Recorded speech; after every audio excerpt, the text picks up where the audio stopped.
It's Saturday evening. It's time to talk about the best comics in the entire world with our good friend Drew. Are you ready for this? I'm ready for the main event. Oh yeah, brother, let's do this.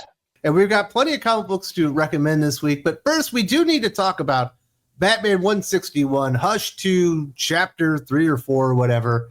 We know the book's already been delayed. But at this point, why even bother? Apparently, the entirety of the conflict in the book is the Bat family are mad at him for not killing Joker once again. It feels like the biggest rehash, and the Jim Lee art isn't even outstanding. It's just really good. I've been trying to find the perfect analogy for this run, and I think I found it. The original Batman Hush is to the original Blues Brothers as Hush 2 is to Blues Brothers 2000. I mean, it looks like it, but it's missing that magic. I mean, if Blues Brothers 2000, in the case of Blues Brothers 2000, it's John Belushi, and it comes across as incredibly rushed, like Batman Hush 2. I mean, we have to be perfectly honest here. Hush 2 never would have happened if Chip Zdarsky's Batman run was well received and was selling well. Hell, he'd probably still be the writer. But no, the fans hated it, the stores couldn't sell it, and just began routing on shelves despite the A-list ratio covers. Jim Lee's art reflects the story, a rush job. That's what this is. When you get to the heart of the story and you see Barbara Gordon admitting to her father, Jim, Batman saved the Joker, and then she goes out and starts fighting him. And then by the end, we see the page where the entire Bat family is turned on him. Nightwing's there, Robin's there. For some reason, Riddler's in the fucking Bat family now. I think Huntress might be in there as well. And they're all going to turn their backs on Batman again, which is a rehash of another story that we just got with Gotham War and all this stuff. There's not a new idea of anything in this whatsoever. No, you're 100% correct. There's nothing new or brought here, and it really reflects that how out of touch Jeff Loeb and Jim Lee have been, both. Clearly, they haven't read any Batman comics that have happened in the 20-plus years since the original Hush, because a lot of the elements that they're touching upon, like you had just said, have all been touched upon recently. Everything from Gotham War to Batman 3 Jokers, all these stories did it so much better than what they did.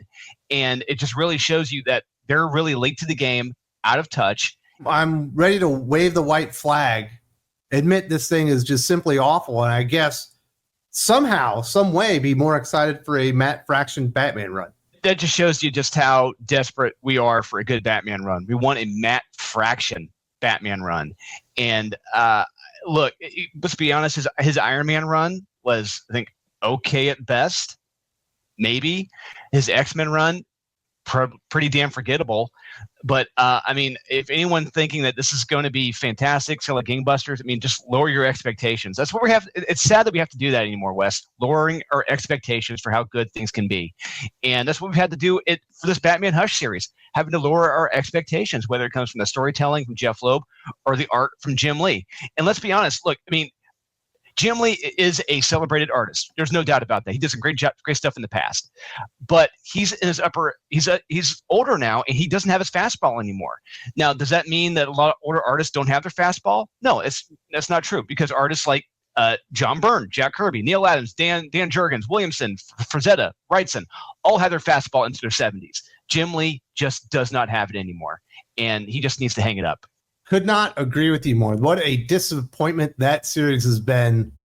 But we do have some amazing comic books to talk about this week. Yeah. On the indie scene, Space Ghost, annual #1, David Pepos, writing, Jonathan Lau on art. This is my personal pick of the week. This is the dramatic conclusion of everything that's been set up, that we are leading to, that we were left on a cliffhanger on in issue number 12. The Council of Chaos, under Ultima's control, fighting against Space Ghost, Jason, Jan, who are having to work as a team. The entire universe is on the line, and we've got each character going out there having awesome heroic moments, basically saving the day in different kind of increments, finally coming together as a family. And we got a really amazing moment at the end that really touched me. The first time we've seen Space Ghost without his mask on, trying to get back to a normal life. And I thought Space Ghost annual #1 is the absolute perfect capstone to this Space Ghost series that David Pepos has been doing. They're calling it season 1. I couldn't be more excited for a season 2. Yeah, that moment you talked about, Wes, I had to do a triple take, not a double take, but a triple take on that. I'm like, wait a minute, is that Space Ghost out of costume? They're just being a family. They're just enjoying the moment. And that's what's great about a moment like that, is because it rarely ever happens in this book. Those few and far between, that's what makes them powerful and special, because they don't happen that often. And yeah, this annual, holy crap, it's the ending to one arc, beginning to another. Jonathan Lau's art, once again, is superb here and really showcases his skills in this book. If you guys want to see a future superstar, Lau is the guy. There are some straight up badass fights between Space Ghost and the Rogues, the Council of Chaos, that leaves you wanting more by the end of the issue. And we can't forget the kids too. They're trying to save their monkey Blip, but will they? You got to read to find out. I can't wait for what we're going to get in the season 2 of Space Ghost. Everything in this series has been top notch. I agree with you, Wes. This is probably going to go down. It's probably the best ongoing series at the end of the year for me. And it's amazing what David Pepos and Jonathan Lau have here. This is incredibly special, incredibly rare, like a jackalope riding a unicorn riding Halley's Comet. It's next to impossible. Strongest recommends for Space Ghost Annual #1. I confirm right now, Space Ghost is my #1 book of 2025. It's that freaking good. Also going to recommend Geiger #16, Jeff Johns writing, Eamon Winkle on art. This fill-in artist, Eamon Winkle, actually does a really, really good job. And it's a very introspective issue, mostly from the point of view of Dr. Molotov. He's kind of imprisoned in his cell, thinking about what Ash Arden has done and what she's become, his part to play, not only in the destruction of the world, but in creating Tariq Geiger as well, and what he's become. And it's really interesting seeing the point of view of Molotov, who I don't really consider a bad guy, but somebody that created something that was very misguided. When he looks at Geiger, he sees a straight up villain. He doesn't see a good person or a hero. He sees somebody that murders people left and right. And he is absolutely expecting the worst as Geiger and Nate and the dog Barney all go out on the road with Molotov, because there is a price on Geiger's head. And by the end, I know what it kind of insinuates, but I don't really know what it means, and I couldn't be more excited for issue #17. Yeah, Wes, this is an interesting issue because we have a fill-in artist here. It's not Paul Peltier, but it's another guy here. He does a fine job. He does a good, serviceable job filling in. I can't knock him for that. But with that being said, I thought it was going to be like another filler issue. But no, it is far from that. Yeah, this is very emotional. Like, we get our Dr. Frankenstein here, for lack of a better term, just really reflecting upon what he's done in his past. And by the end of this issue with Tariq, they didn't say or show anything coming up. It would have been one hell of a flipping cliffhanger, because I'm like, what? Wait, did that just happen? Did that just happen to him? It's crazy. I couldn't believe it. But they kind of spoil what's going to happen in the next issue. It's like, don't do that. No, we got to be coming back for more. But anyway, regardless, it is still a fun, fantastic issue, not a filler issue by any means. And everyone needs to be checking out Geiger. Geiger 16 is still a solid series, and this is a solid issue. And Ghost Machine still is putting out hits week after week. Also going to recommend TMNT Saturday Morning Adventures #27, Eric Burnham writing, Sarah Meyer on art. The pantheon of villains in TMNT are finally back, and there's a little bit of arguments going on amongst the pantheon about who is going to be in charge. Old Hob, he wants to be in charge. Krang is basically being the devil's advocate or whatever, trying to stir the pot. Finally, Draco's like, screw it, I'm in charge, and to do that, I'm going to go out there and take out the turtles by myself to show you that I am the man. Unfortunately for him, it just so happens a few minutes before they decide that Donatello has created an Iron Man suit. And it might not go his way, but this is just tons of fun and just the best love letter to the TMNT cartoon that I grew up on that I could imagine. The key word there is fun, Wes. Yeah, this was just straight up fun with Donatello, in that prototype Iron Man armor suit he's creating, to Raphael breakdance fighting the white guy with the boombox, to fighting Draco the Dragon. It's bug nuts, wild, and fun. One thing we don't give enough credit to in this is the art. Sarah Meyer, I don't think we really talked about her, but she has done a fantastic job of channeling that original animation and energy into her art, and it really takes you back in time to that series. It's a very strong nostalgia with the art in this book. This is a strong recommend for all families and kids. A perfectly well done, all ages comic.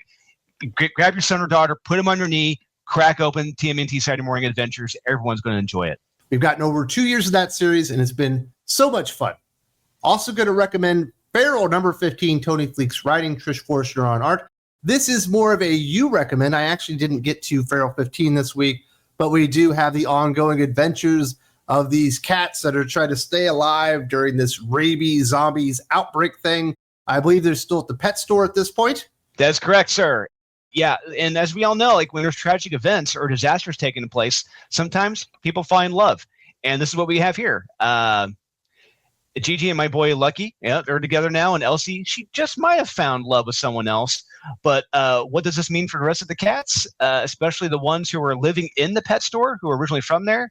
Let's just say that these cats are really off their rocker. And one in particular, their leader, I've kind of given the voice of Joe Pesci because he just got that muscle feel when you see him. But the real horror here is the big reveal of how the cats have stayed alive in this pet store. It's so shocking that Trish Forstner couldn't draw how it was originally scripted. I had to message her and talk about her page, and it's very shocking and tragic. But what is it? You got to read to find out. This series continues to be a fantastic horror series and one of the best overall series on the market. Tony does a great job capturing the suspense, horror, and the romance taking place on the page, and Trish does as well, conveying the emotions and the characters. Strong recommend for Feral number 15. And guys, the next arc is going to get even crazier. Just wait. And not surprising, once again, the indie comic book scene leads the way with 4 recommendations, but we still have 3 to go. 1 from Marvel, 2 from DC. Speaking of Marvel, Moon Knight, Fist of Konshu, number 10, aka Moon Knight 250, Jed McKay writing, Dav Promanik on art. And I hadn't really been reading Moon Knight as of late, but this is just one big fight issue, and it's a lot of fun. It's Moon Knight trying to take down Achilles Fairchild, who has one of the worst names in the history of comic books, has put together his own pantheon of evil villains throughout the Moon Knight history that are getting together, and we get to see 8-Ball have a moment. We get to see Tigra have a moment. We even get to see Reese and Soldier have their moment as they're all storming the building, trying to take this Asgardian thug down. And then we do get a pretty major reveal on the final page of this comic book. But I'm definitely going to come back to Moon Knight, Fist of Konshu. The Dav Promanik art was very, very good. That is the selling point of this issue. I would say the standout here is the art. Artist does a fantastic job here of making Moon Knight and his super terrific happy family look badass. But on the whole, this week, I thought this issue was all right. It wasn't great, but all right. This is my first time picking up Moon Knight since he was quote unquote killed and quote unquote brought back. But look, it's about the Moon Knight super terrific happy family here. They get most of the attention, specifically 8-Ball and Tigra. And look, I'm here to see Moon Knight kick ass, but we really don't see that much of it in this book. If you want to see a badass Moon Knight, Mark Spector walking into an entrance of a building, working his way through the lackeys all the way to the top by himself, you'll be disappointed. If this is a Moon Knight book, it should be focused on him, not the super terrific happy family. But if you like that, this is for you. Strong recommends for that. But for me, it is what it is. But the art is fantastic. Oh my goodness, we got an appearance from Dark Drew. Wrap it all over my recommends. I got Moon Knight original art on my wall, so I love Moon Knight, and it is what it is. I say it's worth a gander, but not everyone's going to agree on that one. Let's move over to DC Comics because we got some big recommends. Superman 28, Josh Williamson writing, Dan Moore on art. This one was just barely beat out by Space Ghost for my pick of the week, but it is absolutely phenomenal. We've been teased the Dark Legion. What are they doing? How are they going to impact the series? They finally arrive in this issue. Superman is noticing that there's something about the Legion that's different. He's got his ring on, reminiscing about being a boy, talking to Ma, and realizing he should go and make sure that his old friends are okay. And who would welcome him or come back and say hi but Saturn Girl? But it's not the Saturn Girl he remembers. And Josh Williamson, I don't want to spoil too much, ends up weaving together and tying together 4 or 5 different elements that he's been introducing over the past 15 months or so in perfect harmony for a badass, spectacular issue that has one of the best final page reveals at DC Comics of the last couple of years. It's remarkable how much better Superman has gotten from issue 1 to this point. I mean, starting off, it was pretty low stakes. It was silly, stupid, and just tonally very odd. However, it feels like Josh has either had a come to Jesus moment or what alcoholics refer to as a moment of clarity, because he's gotten his act together and decided to make an awesome kick-ass Superman comic with actual stakes with a focus on Superman. And what they're setting up here with the Dark Legion and Darkseid, this should be and could be epic. These 3 Dark Legionnaires are just straight up evil, like the fruits of the devil evil. Granted, we all thought the same thing about Night Terrors and Dark Crisis on Infinite Secret Houses of M Earths, but they were total wet farts. But what we got going here, I am all in on, baby. This is going to be fantastic. The action, the drama, the suspense, the horror. I want more of this. Fantastic job. And that last page, hell yes. Bring back that little shit. Let's see what shit he can stir up. Strong recommend for Superman 28. It definitely feels like DC are getting right to that moment where some big stuff is about to start popping off. And that was fantastic. Our final recommendation, Green Lantern 25, Jeremy Adams writing, Zermatico on art. We go to a place I never would have expected. They've got all the central power batteries built up. Geiger's got a bad feeling about this. He's like, maybe they shouldn't all be connected to the Green Lantern battery, but they need to go to Gemworld to spark them because they need to find song stones. They show up on Gemworld. I'm not a big fan of Gemworld, but I did get to see a big-ass purple dragon. Of course, Starbreaker and his Sorrow Lanterns and stuff, they also want to spark up their own central power battery, and they need the song stones. They arrive. Mayhem ensues. Hal Jordan ensnares a fucking dragon, starts riding it, taking people out, and we get some great moments from Guy Gardner when the Sorrow Lantern appears, and he said, I've been waiting to see you again. No one makes me feel feelings, which I thought was absolutely fantastic. An on character, the big kickoff for whatever this Broken Spectrum thing is going to be happens this week in Green Lantern 25. Strong recommend for me as well. I like how the power batteries are set up here with the Green Lantern core power battery. It kind of reminds me of like daisy chaining surge protectors. You don't want them all linked together, because something bad's probably going to happen. But so what we got here are 2 groups here in the story: the heroes and the bad guys. Both groups setting up their power batteries to control the emotional spectrums. But in order to do so, the guy get the magical MacGuffin gems from Gemworld. Who's going to get there first? And what would happen if Sorrow and the others got control? What would happen to the emotion as a whole? You got to read to find out. I like you, Wes, I enjoyed everything here from the battles on Gemworld to Guy Gardner and his shenanigans to Hal and Carol to our villains.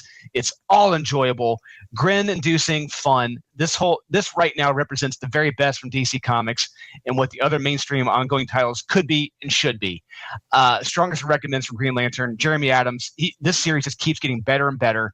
I cannot wait for issue 26. Lots of fun here talking about the best comic books of the week. It's great when we have so many great books to talk about because I'm smiling when we're reflecting on them. I'm smiling. That's what we should all be doing when we're reading a great comic book, smiling and enjoying it. If you appreciate what you got here, but you just want more, I have good news for you. If you go over to Think Critical Patreon, there's a podcast called The Hot or Not Show where we talk about all the good, bad, and everything in between every single week for about 2.5 hours.